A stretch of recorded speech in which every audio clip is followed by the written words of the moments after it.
Hey, thanks for clicking through. It's Coach Andy, and I'm just going to talk to you about the one simple thing that you can do to get your husband to do things for you, whether it's show more affection, help around the house, just hold hands, just not speak when you want to talk to him, whatever that may be.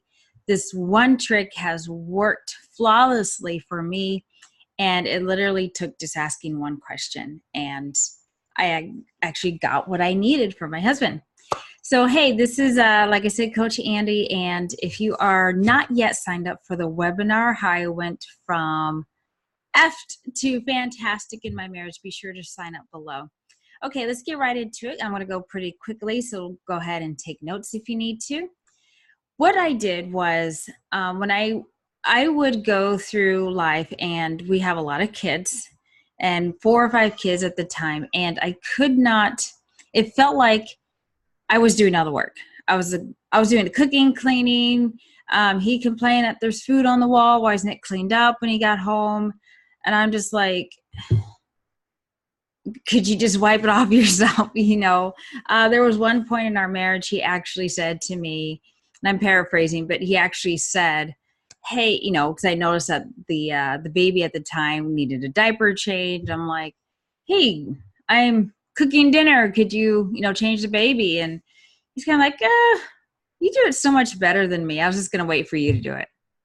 And he still didn't move, still didn't get up. So I know what it's like to just feel like, what is wrong with this person?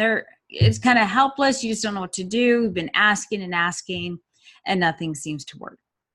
Well, this one thing has worked many, many times over, and it has also worked for my clients where they're like, wow, I never thought in a million years we would do this.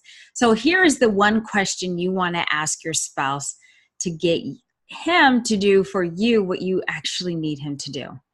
And what I would do is during one of our quiet moments together, whether it's just going to bed or we're just alone, make sure there's no distractions, I would actually ask, hey, babe, I know there is a way that I can be a better wife for you, just a better person. I'm just trying to change up my habits, try to get rid of old habits. And if you could name one thing that I can do better for you, what would you like for me to do? Okay. And I did that. I asked my husband the one thing.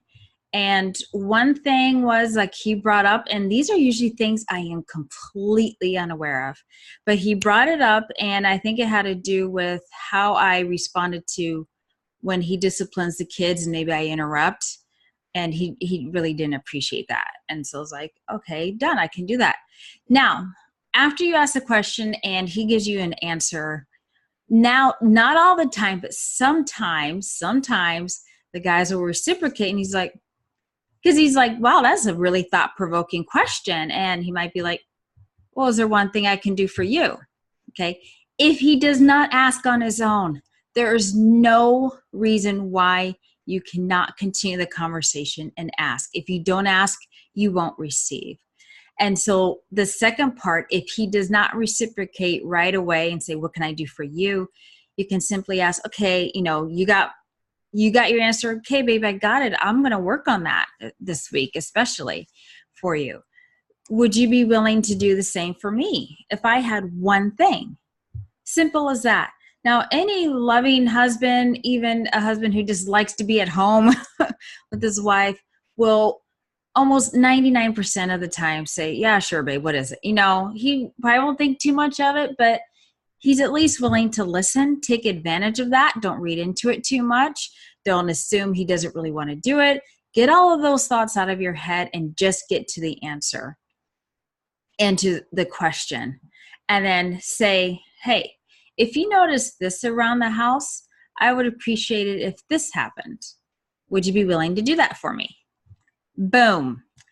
More than likely, he's going to say yes. Men love to be your hero. They want to come to your rescue. They want to support you. They cannot read your mind. I learned that the hard way. You cannot read your mind, but we have to approach it in a way that shows respect, honor, and love without feeling naggy, frustrated, and having our emotions involved. And that's huge. So I hope this has helped you. Please, I know we went fast, hit rewind, write down those questions and ask it tonight. Make the change tonight. Is something you can totally do and something you can totally get like right now. And sometimes if you need to, do it over the phone, but try not to text that. Okay, it might come across wrong. All right, I'm Coach Andy. Thank you, and hopefully this helps. All right, see you on the webinar below. Go ahead and click the link.